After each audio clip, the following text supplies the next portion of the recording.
Alors, ce matin, j'ai un message à partager avec vous. Je remercie encore ma petite Anna, qui, par sa prophétie, m'a confirmé la prédication de ce matin. Est-ce que vous m'entendez bien? Oui. Donc, merci encore au Saint-Esprit d'utiliser ma maman spirituelle, Anna. Que Dieu la bénisse et la fortifie encore. Merci pour les dons qui sont dans l'Église, qui confirment. Amen. Je suis heureux aussi de recevoir aujourd'hui des gens que je connais depuis l'enfance, qui me connaissent plutôt depuis l'enfance. C'est Samson et sa femme. Je suis content de les recevoir. C'est comme de la famille pour chez nous.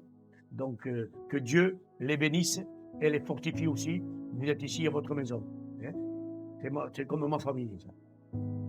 Alors, aujourd'hui, le titre de mon message, c'est « Guérison égale le pardon ». C'est exactement ce que ma sœur a prophétisé. Nous sommes une église ici qui prêchons très souvent sur l'amour. Il n'y a pas très longtemps, Jacques, il a parlé de ça. Il a parlé aussi, la deuxième prédication qu'il a fait, c'était sur l'unité, qu'il fallait être unis et que le diable voulait briser l'unité de l'église. Et c'est des réalités, c'est des choses qui sont réelles. Notre frère Cyril nous l'a rapporté encore hier pour les ministères et qu'il était important qu'on garde l'unité. Et bien aujourd'hui, on va continuer dans cette lignée. Ce message, je l'ai déjà apporté à Grenade. Je ne croyais pas qu'un jour je devais l'apporter ici, mais le Seigneur m'a dit, eh bien oui, amène-le aussi à l'église de Pau. Donc aujourd'hui, on va continuer dans ce sens-là. Donc je vais prêcher sur le pardon, parce que le pardon est le chemin de la guérison. Amen. Alors, je vais vous raconter en introduction une histoire. Je ne sais pas si vous connaissez cette histoire du clou dans le mur. Est-ce que vous le connaissez?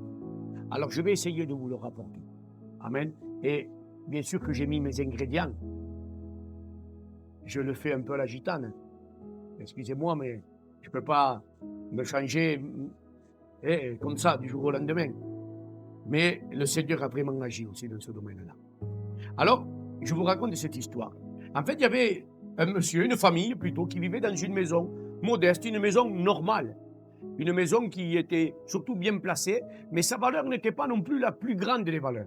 C'est une maison qui coûtait aux alentours de 150 000 euros, ce qui fait une jolie somme, mais qui n'est pas non plus exorbitant pour une maison bien placée. Et là vivait une petite famille avec ses deux enfants, monsieur et madame, et ils vivaient très heureux, très heureux.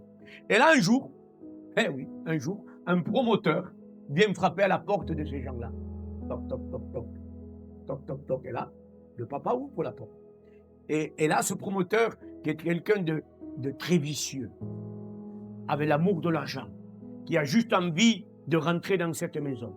Et là, il vient leur faire une proposition. Voilà, il leur dit, votre maison est très belle, elle est très bien placée, et on a besoin, nous, de vous l'acheter. Et il fait une proposition au-delà de la valeur de la maison, une proposition, je dirais, très intéressante, puisqu'il vient leur proposer 300 000 euros d'une maison qui a été évaluée à 150 000 euros. Là, la famille se met ensemble, ils en discutent, et là, ils prennent une décision ferme de dire non, on ne vendra pas notre maison. Pourquoi? Parce qu'on y est bien. Parce qu'on est heureux dans cette maison. Pourquoi vendre quelque chose où on est bien? Et cette famille prend la ferme décision. Mais voilà que 8 jours après, ce promoteur revient à la charge. Il refrappe à la porte, il dit « Je veux acheter cette maison. Il est très important pour moi que je l'achète. » Et là, il fait une proposition encore plus intéressante. Et beaucoup auraient dit oui, et moi le premier. Je vous propose 500 000 euros. C'est quand même très intéressant, vous êtes d'accord avec moi? Et ça donne envie, 500 000 euros. Et si vous avez mis 500 000 euros dans le panier, là, je peux vous dire que je vais me faire des cheveux. Excusez-moi. Excusez-moi. Excusez-moi, j'aime bien plaisanter, vous le savez, pour ceux qui me connaissent. 500 000 euros. La famille est ferme dans ses décisions. Et ils disent non, on ne vendra pas. Mais voilà que 3 semaines après, il revient. Et il monte comme ça jusqu'à 1 million d'euros. Et la famille dit non, on ne vendra pas. Non, on ne vendra pas. Mais ce promoteur vicieux, intéressé, malin. Il a envie, il a besoin de cette maison. Il veut la prendre. Un jour, il vient, il dit, écoutez. Et là, il joue le filou, il joue la ruse. Il dit, écoutez, permettez-moi, s'il vous plaît, une petite faveur. Permettez-moi une petite faveur. D'accord, je suis OK que vous ne me vendiez plus la maison. Mais s'il vous plaît, et là, il joue par les sentiments, par les émotions. Laissez-moi au moins mettre un petit clou de 10 cm dans le mur de votre salon. Écoutez, je vous donne 100 000 € pour ce petit clou. Je fais l'effort de... Et là, la famille se met à part et dit, on n'a pas trop d'argent, on est des gens modestes, 100 000 € pour un petit clou, c'est pas grand-chose. Et vous êtes d'accord avec moi? Et c'est quoi un petit clou? 10 cm. Et là, il est OK. La famille dit OK. Je vous vends ce petit coin de mur et vous pouvez mettre un petit clou de 10 cm. Il passe au notaire, les choses sont officielles, et il prend le droit de mettre un clou sur ce mur. Mais voilà que 8 jours après avoir mis ce clou, il revient avec un sac. Mais ce sac, il n'est pas anodin. Dans ce sac, il y a un sanglier mort. C'est sympa, hein? Il est gentil, ce monsieur. Il met un sanglier mort pendu sur le clou. La famille n'a plus le droit de toucher. Parce que ce promoteur a un droit légal sur ce clou et ce clou lui appartient. Voilà une semaine qui passe. Vous savez ce qui va se passer.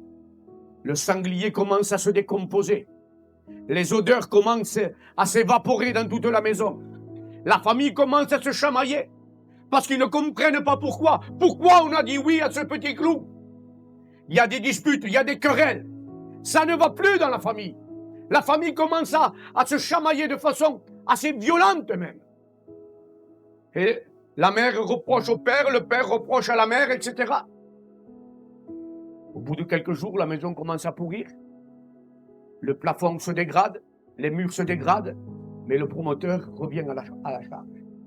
Et il frappe à la porte. Et il dit, écoutez monsieur, je vous achète votre maison, mais je vous donne que 50 000 €. Vous savez qu'est-ce qu'ils ont fait, la famille? Mais ils l'ont donné. Parce qu'ils ne pouvaient plus vivre dans ces conditions où il y avait quelque chose qui se décomposait et qui était pourri. C'est pas grand-chose un clou. Mais vous imaginez qu'est-ce que ça peut faire? Vous imaginez que 10 cm, à cause de 10 cm, ils ont quitté la maison. Bien souvent, mes chers amis, le non-pardon peut être un petit clou qui est planté dans notre maison. Le non-pardon peut être un petit clou qui vient décomposer et pourrir notre vie et notre maison. Vous savez, le non-pardon peut être aussi très souvent lié aux trahisons et au rejet que nous avons vécu. Moi-même, je pourrais en témoigner. Je vous l'ai déjà dit ici. Bien souvent, des gens de ma propre famille, mes propres amis, m'ont rejeté quand j'ai accepté de vivre pour le Seigneur Jésus. Certains même m'ont agressé, je vous l'ai déjà dit. Avant de venir au Seigneur et d'être un enfant de Dieu, j'ai moi-même été un agresseur. Je voulais tuer une personne. Je vous l'ai déjà dit aussi. J'ai déjà été agresseur aussi. Et même, je pourrais vous confesser que j'avais un caractère très impulsif. Et que des fois, j'étais assez vite je rentrais vite en colère. Mais aujourd'hui, quand le Seigneur est venu dans ma vie, le pardon est devenu mon quotidien. Parce que j'ai pris conscience de quelque chose d'important. Que Dieu me demande de pardonner et d'aimer. Et j'ai dit oui, Seigneur, je veux pardonner celui qui m'offense. Et je veux l'aimer. Avec l'aide du Saint-Esprit. Amen. Et le Saint-Esprit m'a appris et m'a aidé à pardonner. Et aujourd'hui, oui, je vis dans le pardon. On m'agresse, on m'offense, mais ça ne me touche plus. Parce que j'ai, comme vous connaissiez cette chanson, mais de lui le petit homme dans la vie, il faut que ça glisse. Et aujourd'hui, je suis imbibé du Saint-Esprit. Et quand on m'agresse, qu'on me fait de mal, ça glisse, ça ne me touche pas. Et quand ça me touche des fois, je me mets au pied de mon Seigneur. Et je lui dis, Seigneur, aide-moi, viens de mon aide. Et le Seigneur me prend la main et il me relève. Et il me dit, va avec la force que tu as, voyant héros. Et ça, c'est la même parole pour chacun de nous. Alors, parfois j'ai été victime. Très souvent j'ai été victime. Mais aussi, parfois j'ai été l'agresseur. Involontairement. Et que je sois victime ou agresseur, la bonne décision, c'est de pardonner. Parce que chacun de nous, on a été victime. Mais peut-être chacun de nous aussi, parfois par nos paroles et nos actions, nous avons aussi été agresseurs. Alors, la décision que nous devons prendre, chacun de nous, c'est de pardonner. Est-ce que vous êtes d'accord avec ça? Parce que si nous pardonnons, nous rentrons dans la guérison. Amen. Exode 10, 26 nous dit, ne laissez aucun accès à l'ennemi. Moïse dit à Pharaon, on ne laissera même pas un ongle. Moïse a refusé. Moïse a refusé de laisser la moindre place à Pharaon. Pourquoi? Parce que c'était une emprise. C'était un droit légal. C'était un droit légal que Pharaon aurait exploité pleinement. Est-ce que vous entendez ça? Cet ongle représente parfois une emprise, une ouverture, un droit légal que l'ennemi a placé. Ça s'appelle ce clou que j'étais en train de vous dire dans cette maison. Il a laissé un clou à la maison et il a le droit de mettre ce qu'il veut quand il voudra. L'ongle, c'est le clou en réalité. Le non-pardon est un ongle laissé à Pharaon ou un clou dans notre maison qui peut ouvrir des droits à l'ennemi qui viennent placer la mort. La mort. Et tôt ou tard, cela va nous rattraper. Tôt ou tard, ce petit clou, l'ennemi va s'en servir d'une manière ou d'une autre pour nous détourner du projet de Dieu. Nous devons identifier, parfois, nous devons identifier le clou, l'ongle, où l'ennemi peut encore intervenir. C'est pour ça que je vous dirais, il est important de rien laisser à l'ennemi, car cela va créer un blocage dans ta vie spirituellement.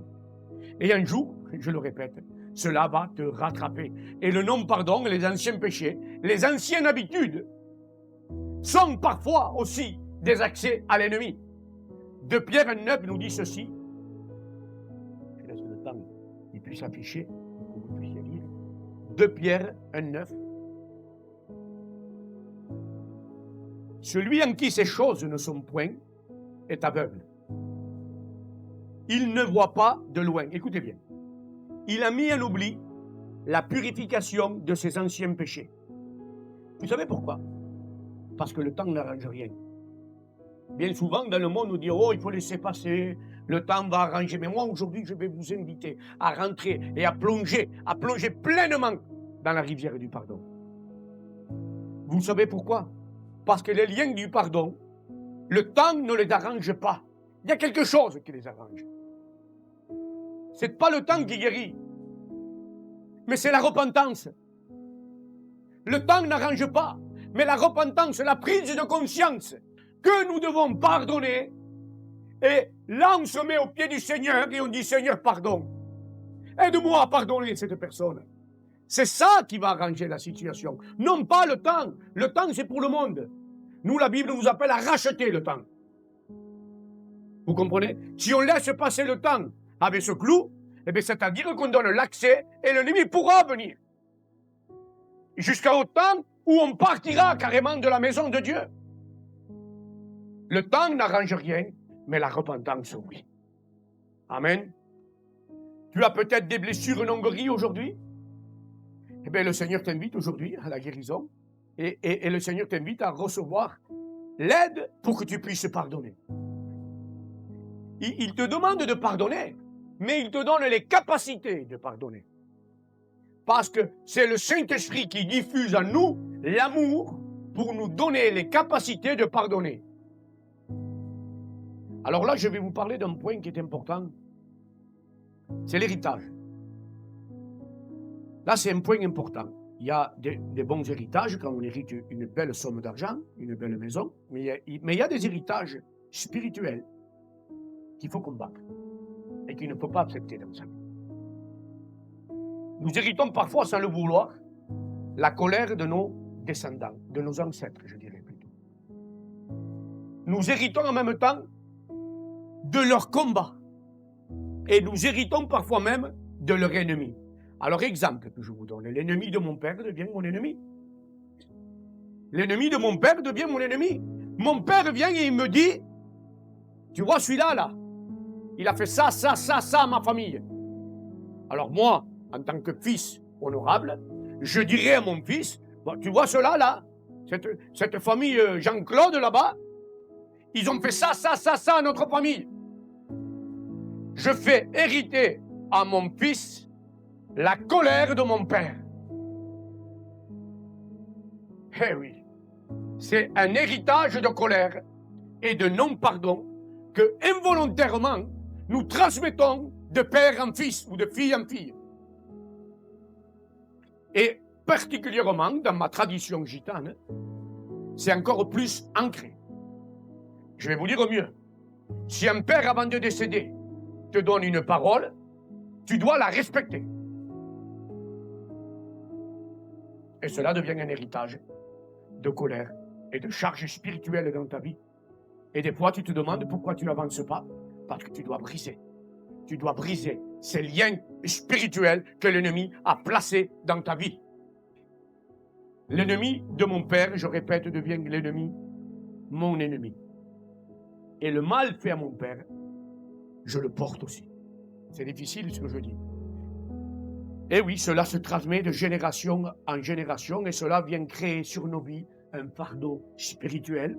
Et au bout d'un temps, qu'est-ce qui se passe? Eh bien, il y a tellement de poids dans ta vie que tu transmets ce poids à ta maison, à ta famille. Et qu'est-ce qui se passe après? Eh bien, c'est tout simplement, tu es tellement chargé, tellement fatigué par ce poids, même si tu es un chrétien baptisé, hein, je vous parle à vous, Église de Dieu.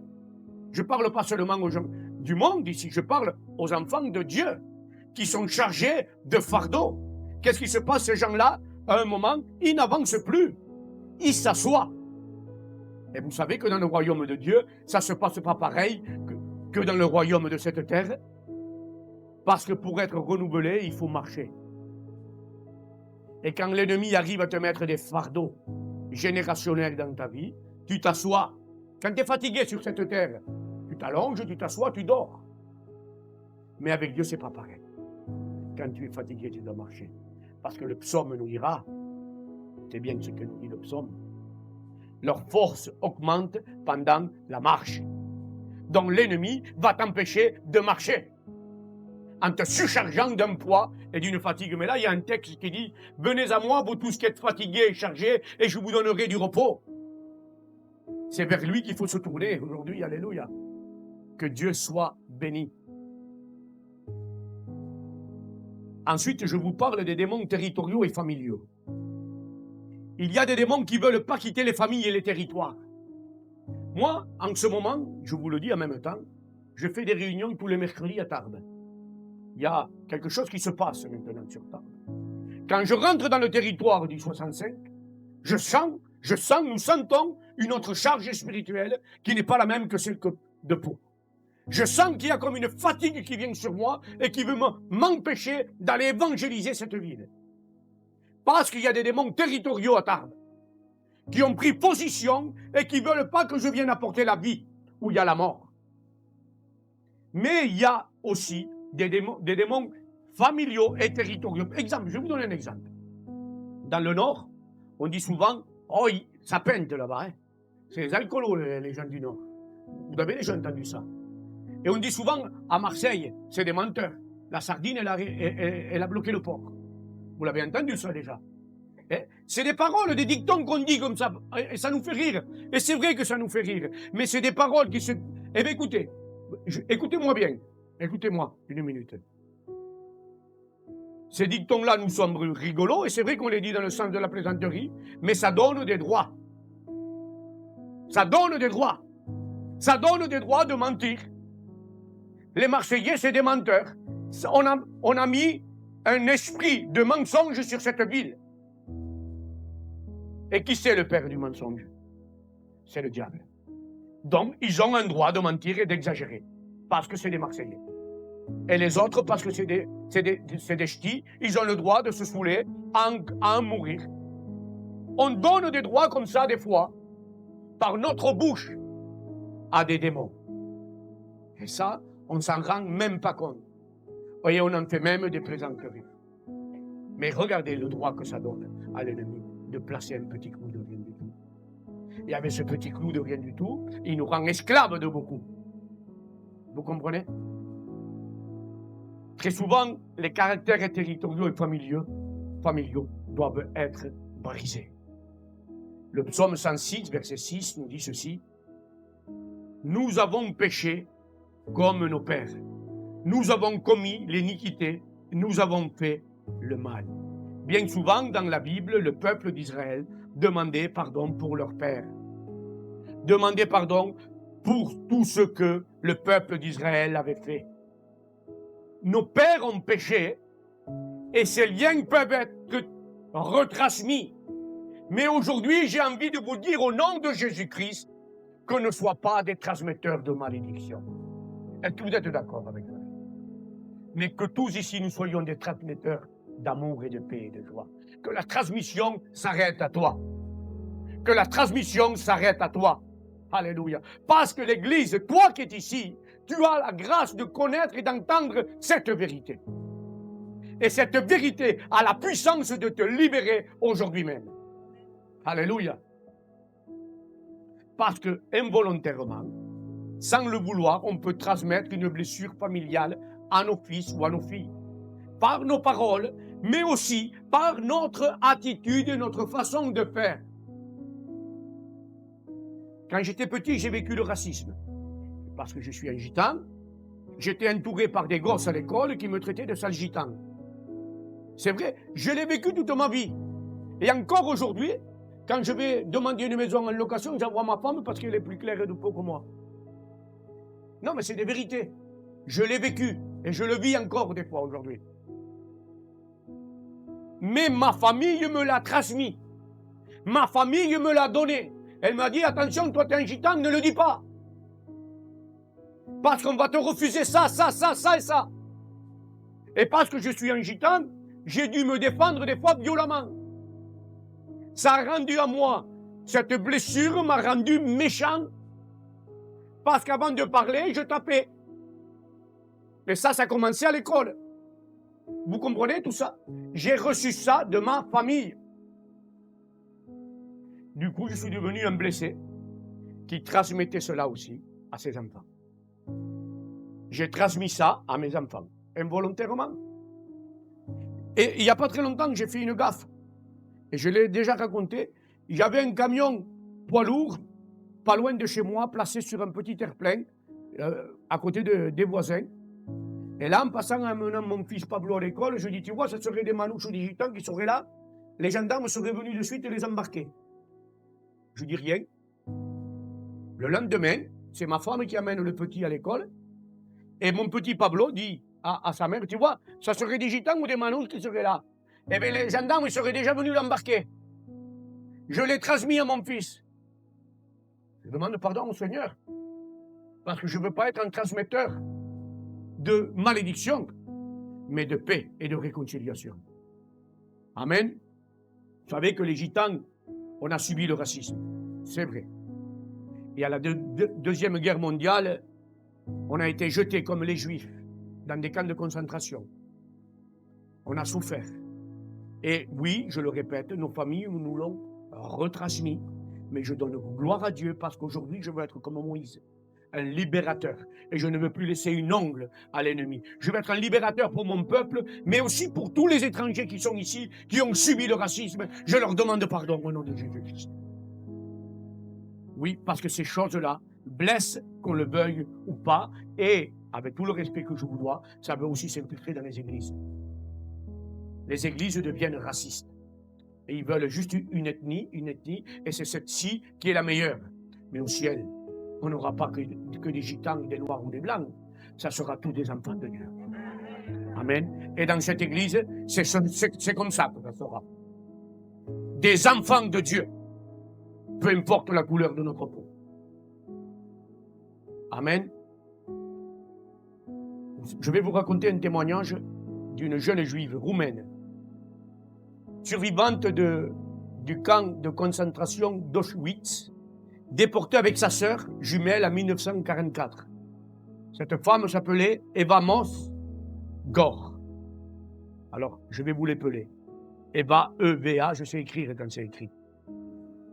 M-O-Z-E-S et plus loin, K-O-R. Elles ont servi de cobayes pour des expériences médicales pour le docteur Joseph Mengel. Mengel, excusez-moi. Merci de me reprendre. C'était un médecin nazi des plus cruels. Et je vais vous dire la parole qu'a dit cette femme. Le pardon est un outil de guérison. Personnellement, pas un cadeau fait aux criminels. C'est pas parce qu'on pardonne qu'on approuve ce que la personne a fait. Mais cette femme, il lui a fallu pardonner pour qu'elle puisse guérir. Et c'était pas rien. Hein. Vous êtes d'accord avec moi? Hein? Je vais vous raconter un autre témoignage d'une autre femme, Corrie ten Boom. Excusez-moi, aussi encore. C'est une néerlandaise résistante chrétienne, emprisonnée au camp de Ravensbrück. Voilà, je ne suis pas très... En espagnol, je l'aurais dit mieux, mais... Après la guerre, elle a raconté avoir pardonné à un ancien SS venu lui demander pardon. C'est important. Son pardon était profondément lié, vous savez à quoi? À sa foi chrétienne. Quand on est des véritables enfants de Dieu, nous pardonnons l'impossible. En sachant que sa propre sœur est morte au camp. Alors aujourd'hui, vraiment, Dieu appelle l'Église à demeurer, à vivre pleinement dans le pardon. Aujourd'hui, par la grâce de Dieu, je remercie le Seigneur. Je transmets à mes enfants de vivre dans le pardon. Je leur dis, pardonnez. Pardonner, c'est notre identité. Parce que c'était également, et c'est encore, l'identité de Christ. C'est de nous pardonner. Vous êtes d'accord avec ça? J'ai eu besoin de guérir. J'ai eu besoin de pardonner à mon tour. J'ai été délivré du racisme parce que le fait qu'on soit raciste contre nous-mêmes, on se rend raciste contre les autres. Donc, Dieu m'a guéri. J'ai pardonné. Et si tu veux être guéri et rentrer pleinement dans ton appel, demande au Seigneur de t'aider à pardonner. Parce que le non-pardon vient bloquer ton évolution spirituelle. C'est pour ça que je vous exhorte à chacun de nous à pardonner. Je vais avancer. Alors, la colère et le non-pardon sont la mort et produisent la mort. L'ennemi, il est venu, donc cet homme posait ce sac, et dans ce sac, il y avait la mort. La colère peut parfois nous pousser, écoutez-moi, à des violences. La colère peut parfois nous pousser à tuer physiquement, mais aussi avec la langue. La bouche peut tuer. Ah, on ne va peut-être pas avoir osé tuer avec un couteau ou avec une arme, mais on peut oser tuer avec la langue. Alors, il faut faire très attention. Ce qu'on va prononcer, ce qu'on va dire, et l'attitude qu'on a dans l'Église. Qu'on ne soit pas des personnes qui créent des divisions, mais des personnes qui créent de l'unité. Qu'on soit des témoins de la gloire de Dieu, et non pas des témoins de malédiction dans l'Église. Parce qu'involontairement, par notre bouche, nous pouvons faire du mal et mettre le trouble dans l'Église. Alors je vous exhorte et je vous enseigne la parole de Dieu. Soyons des bouches qui bénissent et non pas des bouches qui maudissent. Dites amen, s'il vous plaît. Je vais couper parce que je vois que l'heure avance et que les estomacs doivent un peu faire du bruit. Et je vous lis ce texte. Matthieu 5, 21, 22. Vous avez entendu qu'il a été dit aux anciens, tu ne tueras point. Celui qui tuera mérite d'être puni par les juges. Mais moi, je vous dis que quiconque se met en colère contre son frère mérite d'être puni par les juges. Que celui qui dira à son frère raka, c'est-à-dire qu'on vient insulter, rabaisser, écraser notre frère, mérite d'être puni par le Sanhédrin, et que celui qui lui dira insensé mérite d'être puni par le feu de la géhenne. Si donc tu te présentes ton offrande à l'autel et que là tu te souviennes que ton frère a quelque chose contre toi, laisse-la ton offrande devant l'autel et va d'abord te réconcilier. Retenez ce mot. Ce mot est très important dans la parole de Dieu. Nous devons vivre dans la réconciliation avec ton frère, puis viens présenter ton offrande. Accorde-toi promptement avec ton adversaire pendant que tu es en chemin avec lui, de peur qu'il ne te livre au juge. Écoutez bien, que le juge ne te livre à l'officier de justice et que tu ne sois mis en prison. Le non-pardon est une prison. Souvent, vous savez comment c'est les cellules de prison? C'est à peu près, 7-8 mètres carrés, un lit, une table, une petite fenêtre un peu en hauteur. Voilà comment c'est. Et vous êtes limité à ça. Et vous tournez comme une bête dans cette pièce, et vous êtes là, et vous êtes agité d'un côté à l'autre. Voilà à quoi limite l'ennemi quand on ne pardonne pas. Il nous limite à une prison enfermée. Aujourd'hui, si je vous appelle à pardonner, c'est pour que la porte puisse s'ouvrir et que vous puissiez non pas voir un petit morceau du ciel, mais que toute la gloire du ciel soit pour vous. Le non-pardon ouvre la gloire du ciel. Le non-pardon, le pardon, excusez-moi, ouvre la gloire du ciel. Je vous invite à vivre cette gloire et ne plus vivre dans ce blocage de destinée. Le non-pardon bloque votre destinée. Alors, le non-pardon, la clé de la fermeture, de la prison, mais le pardon, c'est la clé de la liberté. Dieu est amour. 1 Jean 4,8. Alors, je pense qu'ici, vous avez tous été blessés parfois par des paroles. Certainement que tous ici, vous avez vécu des injustices. Certainement ici que vous avez tous vécu des offenses. Alors aujourd'hui, je vous invite à refuser de vous laisser offenser. Refusons l'offense. Refusons que l'offense puisse nous toucher. Alléluia. La chair appelle à la vengeance. La parole de Dieu appelle au pardon. Amen. Alors chacun de nous ici, nous avons reçu, je pense, le pardon de Dieu. Vous êtes tous pardonnés par Dieu? Dites Amen. Alors il nous appartient maintenant aussi d'accorder le pardon à celui qui nous a offensés. Ne refusons pas de pardonner. Parce que le fait de refuser de pardonner peut réellement créer ce clou où l'ennemi va mettre la mort. Vous êtes d'accord pour pardonner avec moi? Alors, je vais aller directement à la conclusion. Je vais couper mon message, c'est pas grave. Le pardon, je le répète, procure la guérison. Alors aujourd'hui, je vais vous demander à chacun de vous. Baissez vos têtes, s'il vous plaît. Je vais demander à Josie si elle veut revenir, si elle peut jouer du piano, s'il te plaît. Alors, comment c'est le vrai pardon? Il faut demander pardon à Dieu. Mais aussi, dans la mesure du possible, demander pardon à la personne que vous avez offensée. Parce que demander pardon à Dieu, c'est très bien. Mais il y a des personnes peut-être autour de vous que vous avez mis de côté et que vous avez offensées. Demandez-leur pardon. Si c'est possible, bien sûr, avec le respect de la possibilité. Alors je vais vous dire quelque chose, demandez pardon aussi à vos enfants quand vous les avez offensés. Alors je répète. Alors je vais vous dire même, mes frères et mes sœurs, demandez pardon à votre époux.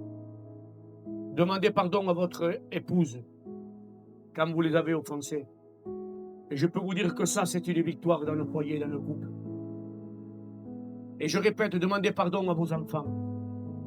Parce que parfois, on les a offensés involontairement. Et pour finir et conclure, je voudrais vous dire ça. Débarrassez-vous des vieilles histoires familiales. Moi, j'ai dû m'en débarrasser. J'en avais plein derrière le corps. j'ai tout délaissé. Aujourd'hui, je renonce, dites-le verbalement, à tout héritage familial de non-pardon. Le Seigneur nous appelle à la prudence. Oui. Mais attention de ne pas tomber dans la méfiance.